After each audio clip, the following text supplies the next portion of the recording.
नमस्कार प्रिय भक्तों, स्वागत है आप सभी का डिवाइन हरी चैनल पर, जहां हम रोज़ सुनाते हैं सनातन धर्म की दिव्य कथाएं, श्रीमद् भागवत महापुराण की अमृत वाणी और पुराणों के अनसुने रहस्य।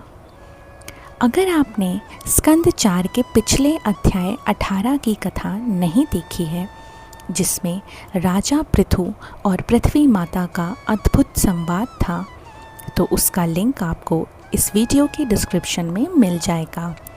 उसे ज़रूर देखें।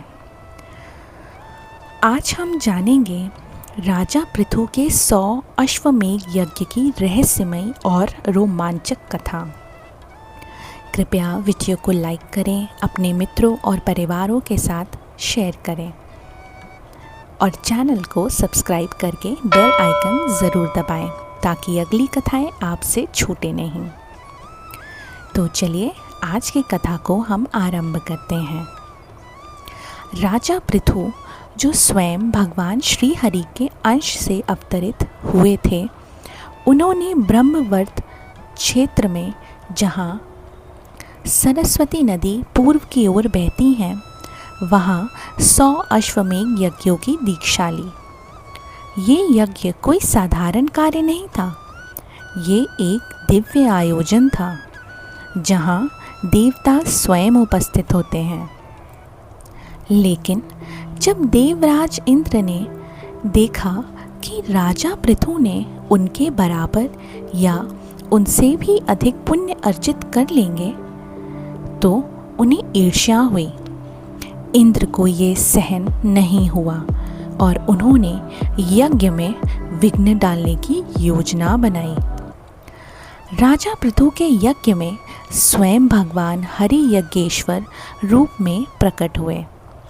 उनके साथ ब्रह्मा, रुद्र, गंधर्व, सिद्ध, विद्याधर, सनक, नारद, कपिल और अन्य अनेक देवता और ऋषि भी उपस्थित थे। भूमि स्वयं कामधेनु बनकर यज्ञ के लिए समस्त सामग्री प्रदान कर रही थीं। नदियाँ रस और मधु लाकर दे रही थीं। वृक्ष दही, दूध और अन्न टपका रहे थे। समुद्र और पर्वत अपने रत्न और भोज्य पदार्थ समर्पित कर रहे थे। संपूर्ण लोक राजा पृथु के इस यज्ञ से प्रसन्न था, परंतु इंद्र ने छल का सहारा लिया।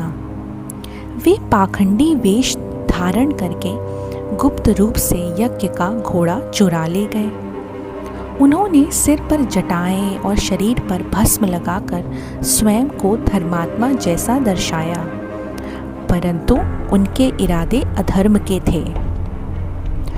अत्रि ऋषि ने इंद्र को देखा और राजा पृथु के पुत्र को भेजा। उस वीर पुत्र ने इंद्र का पीछा किया, परंतु उनका पाखंडी वेश देखकर उसने उन्हें धर्मात्मा समझा और उन पर वार नहीं किया। ऋषि अत्रि ने फिर उसे समझाया और वह पुनः इंद्र के पीछे दौड़ा। जैसे जटायु ने रावण का पीछा किया था, वैसे ही इंद्र के पीछे दौड़ा और घोड़ा वापस लेकर लौट आया।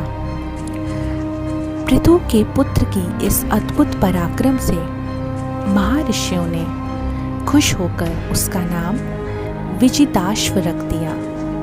लेकिन इंद्र ने फिर से अंधकार फैलाया और उसी में छिपकर घोड़ा फिर से चुरा लिया। जब इंद्र को फिर देखा गया, तो उसने खटवांग और कपाल धारण किया था, जिससे फिर पृथुपुत्र भ्रमित हुआ। लेकिन अंत में ऋषियों के उकसाने से उसने इंद्र को लक्ष्य कर बाण चलाया और इंद्र फिर घोड़ा छोड़कर अंतर ध्यान हो गए। इस घटना के बाद पाखंडी आचार और मतों का जन्म हुआ, जैसे नग्न, कापालिक, रक्तंबर आदि। इन आचरणों में धर्म जैसा आभास तो होता था, लेकिन वे अधर्म के बीज थे। दुर्भाग्यवश लोगों ने इन्हें धर्म समझ लिया।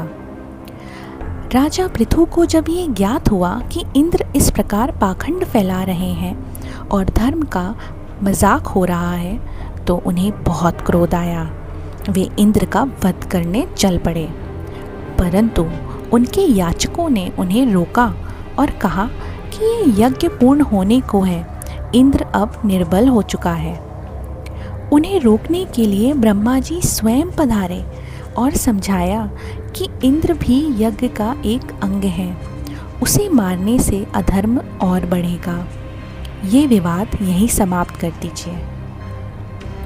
ब्रह्मा जी ने बताया कि पृथु स्वयं विष्णु के अंश हैं और उनका कार्य धर्म की स्थापना करना है, ना कि क्रोध में आकर अधर्म से लड़ना। उन्होंने आग्रह किया कि राजा पृथु 99 यज्ञों पर ही रुक जाएं। राजा पृथु ने ब्रह्मा जी की बात मानी, इंद्र के साथ संधि कर ली और यज्ञ का समापन किया। यज्ञान स्नान के बाद देवताओं ने उन्हें वरदान दिए और ब्राह्मणों को दान दक्षिणा देकर उनका भी सम्मान किया। सभी देवता, पितृ और ऋषि प्रसन्न होकर लौटे और पृथु को अपार आशीर्वाद दिया। प्रिय लिसनर्स, आपने सुना राजा पृथु और इंद्र की कथा, जिसमें धर्म और अधर्म, अहंकार और संयम की गहराई से टक्कर हुई। इस कथा से हमें ये सीखने को मिलता है कि धर्म की रक्षा केवल शस्त्र से नहीं, बल्कि विवेक और क्षमा से भी की जा सकती है। अहंकार में लिया गया निर्णय धर्म को ही चोट पहुंचा सकता है।